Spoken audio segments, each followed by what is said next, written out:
Hi everyone, my name is Dr. Vigasim. I'm actually a Chartered Engineer Assessor, and after obtaining my Chartered Engineer qualifications, I actually went on to become a APAC engineer as well as an international PE. So today, I'm actually taking the opportunity to share to those Chartered Engineer wants to be on how to potentially fill up your application form that is administered and accredited by Institution of Engineers Singapore. So on the first page, you will see that actually you have to first select your domain. Apparently, there are now 10 domains. We may or may not set to increase in the near future. During your specific domains, please select the nearest areas of interest. And the Secretariat will assist you if they find that you may be eligible for more than one of them. Next, you will see your section A where you fill up your names and all this, and then your contact details where you have to put in your current employment status. Under part 3, your academic qualifications, please note that IE is actually a signatory of the Washington Accord. So in your degrees, please furnish as much as engineering qualification is, and even on part 4, your professional qualification. If there's any relevant qualifications, please furnish them because the assessor will actually take into account of these things. For part 5, under your summary of your current and past work experience, do proceed to list them as detailed as you can that you think could fulfill and assist your application. And one word of advice is that whatever as a professional engineer or chartered engineer, you need to maintain good cordial relationship with your colleagues. And because some of these past work experience could involve your past work, so you will need your colleagues or supervisors to actually verify your work. And of course, part 6 is where you declare, because you have to abide to know that whatever information you furnish are truthful. Now, comes to the hard part on section B, which is your professional competence. In this area, it is very important for you to be not shy, to really share what you think has tried to fulfill the particular question. So, for example, part 1, applying advanced and widely adopted engineering principles to situations. So it could be equations, it could be the process of planning and applying all the skill sets such as first principles, theoretical methods. Please list them and do give as much evidence as you can so that the assessor can know that actually you do are very competent in this particular domain.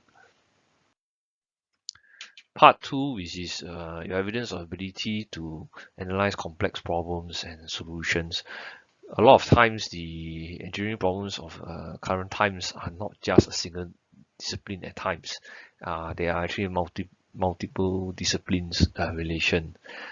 You need to share how we actually sort of analyze the problems, produce the solutions, and in fact, a lot of the assessors, what we want to see is basically is you don't just take orders from someone, but you really spend time and effort to try and find out the solutions to these problems. And of course, you have to evaluate the outcomes because as a professional person, you have to analyze that your solutions that you give do have pros and cons. And as someone to actually um, sort of give the decision on this thing, you need to know how does it impact not just this particular problem, but on the overall applicability. Part 3, a bit similar, but in this case, more towards how do you actually take responsibility to sort of look at the certain problems. In a way, you have to a lot of times sometimes it's not just coming out of technical solutions because technical solutions can be solved, but it may not be the most cost effective and may not be also the most time effective in a certain way. So the problems a lot of times are not just technical in nature, but have to take into account the complicated reality of time, money, resources. So these are areas that you need to actually show. So part 4, as a chartered engineer, also you are required to not just develop yourself technically, but also to look at the social and cultural effects of certain activities. Because a lot of times as engineers, we do apply our knowledge to resolve problems that affects the society. So societal kind of norms and understanding are very critical to evaluate the success of your solutions as well. And taking into account public regulations and the legal terms are quite important. And you will realize at the end of the this video, I'll also share a bit more of the ethics uh, that you have to upheld as a chartered engineer. Part 5, evidence of your interpersonal leadership and communication skills. You also have to share how you had lead other people.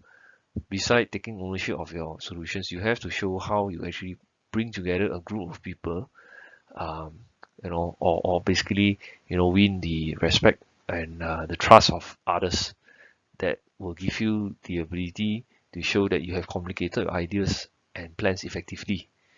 So this is one of the also a critical point of being to be classified as a chartered engineer. 6 is your personal commitment to continuously develop yourself, because as after successfully applying as a chartered engineer, you do have to maintain PDUs, which is a continuous learning kind of uh, to con to understand that learning doesn't stop just after your just accreditation, because this journey is a potentially a never-ending one. You have to continuously over the time span that you have to upgrade yourself. So this wants to know your continuous um, professional development kind of course or webinars, lessons that you have already taken, and what you intend to do. Of course, all these things that applicable, like Section A, you have to actually declare truthfulness. Section C is talks about the fees. It's not a lot at this current point in time. So what are the checklists that you need to do forward with? I think special attention has to go to Annex A. As a general engineer, you have to fulfill the code of professional conduct and ethics, and it's very important that you actually read through this thing, because by being a general engineer, you are recognized and accredited to the highest standard available. So a lot of these things, you just have to abide by it, because failure to do so will not just strike you off the list, but it also will affect you quite significantly over the course of your professional development.